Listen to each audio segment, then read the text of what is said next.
This week on the Island Times News Update, Neptune Beach votes to stay with 4-foot-wide docks on Hopkins Creek. Budget season is coming to a close in the 3 beach communities, and the digital sign debate is taken up at Beaches Watch.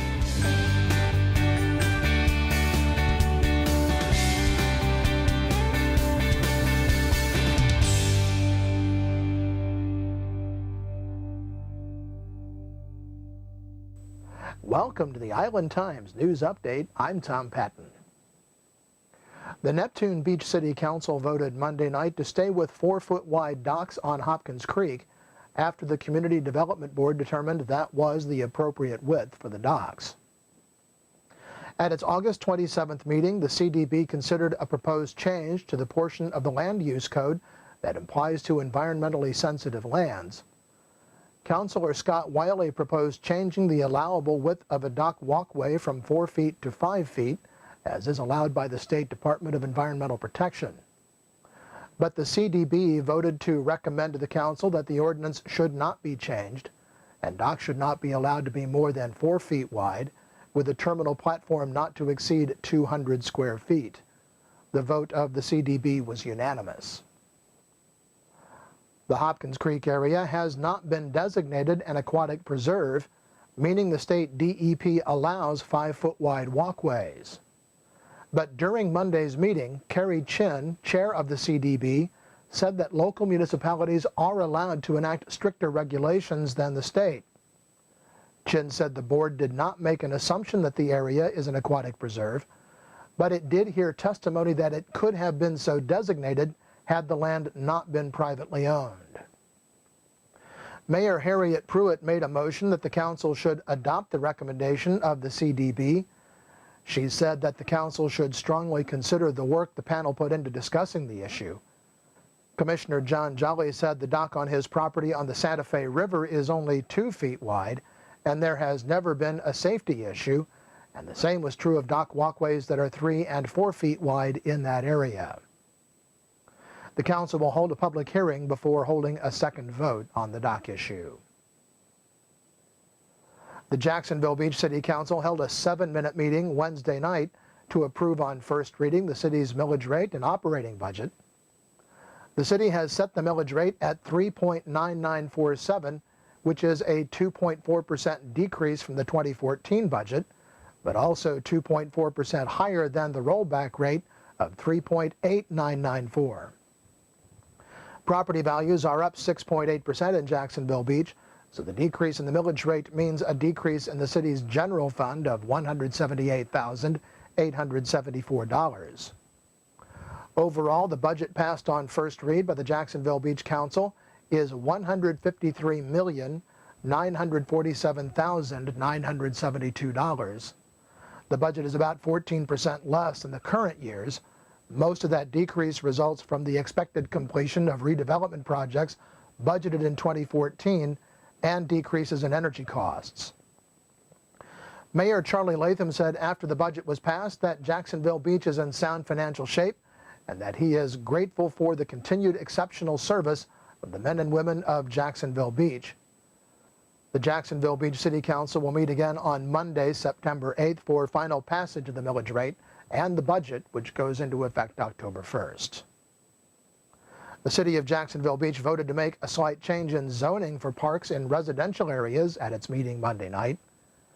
In the city's 3 single-family residential zoning districts, public and private parks, playgrounds, and recreation areas are listed as permitted uses. But under the Religious Land Use and Institutionalized Persons Act passed by the U.S. Congress in 2000, assembly uses, such as religious organizations and parks and recreation facilities, must be treated on an equal basis. The change approved on first reading Monday night by the Jacksonville Beach Council removes parks, playgrounds, and recreations from permitted use and adds them to the list of conditional uses in those areas of the zoning code where religious organizations are listed. City Manager George Forms explained that the change would only be applied to new parks, and existing parks will continue under the permitted use designation. The September Beaches Watch meeting focused on changeable electronic signs in Jacksonville Beach. The issue has been before the Planning Commission for several months, but that panel cannot come to a consensus on the so-called dwell time, or the amount of time a message can be displayed before it changes. The city of Jacksonville, Clay County, Volusia County, and other areas of Florida have adopted an 8-second dwell time for their changeable signs, and Bruce Enyart, who has worked for nearly 40 years for Don Bell Signs, believes that Jacksonville Beach should also adopt that standard. But attorney Bill Brenton, who's a member of Scenic Florida and who has worked with several cities to write sign ordinances, said that many cities have much longer dwell times measured in hours rather than seconds, and some do not allow changeable electronic signs at all. The debate began several months ago when Mayor Charlie Latham asked City Manager George Forbes if the city could put the Fletcher football schedule on its changeable electronic sign. With the City Planning Board unable to bring the issue up for a vote, no decision is expected anytime soon. Latham said that nobody is trying to force the issue on the city, but he believes there is a compromise that can be reached. When we come back, Neptune Beach is in negotiations for compensation for its city attorney. This is the Island Times News Update. Charlie's Tropic Heating and Air Conditioning in Atlantic Beach offers a full range of residential and commercial heating and air conditioning services, from new installation to replacement and remodeling. Charlie's Tropic Heating and Air Conditioning can keep your home comfortable year-round, and they offer preventive maintenance contracts to keep your system running at peak efficiency. Charlie's Tropic Heating and Air Conditioning is an authorized Bryant dealer and will service all brands. For year-round comfort in your home or business, contact the original Charlie's Tropic Heating and Air Conditioning at 241-1788.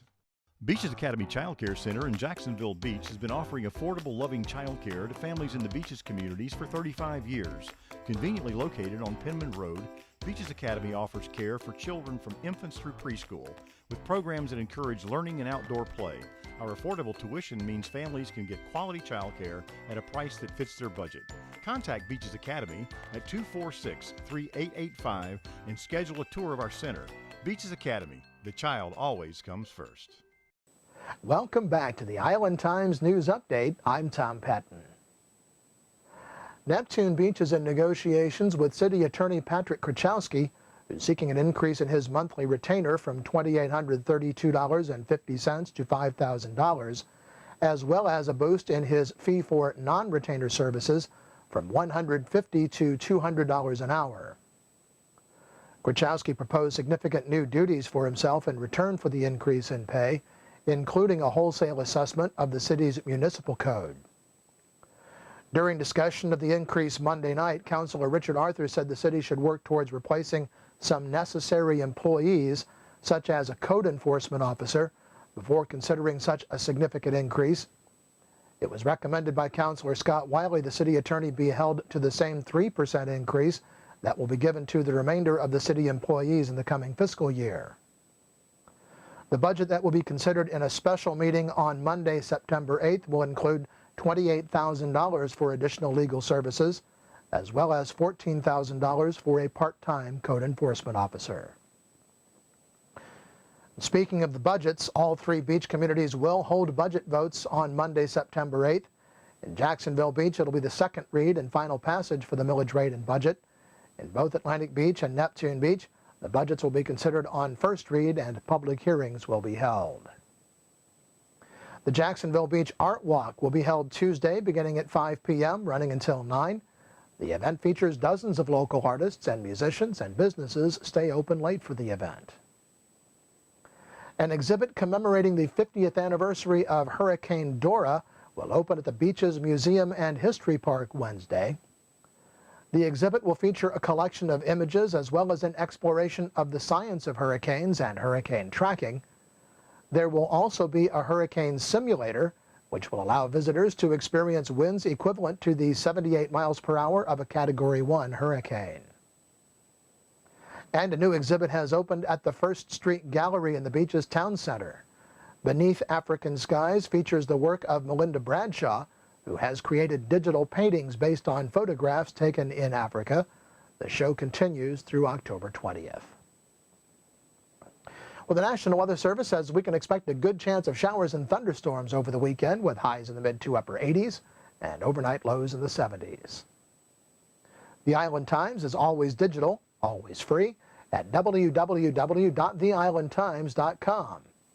Become a subscriber and get updates on news from the beach's communities delivered right to your email box. And don't forget to like us on Facebook and follow us on Twitter. I'm Tom Patton. Thanks for watching.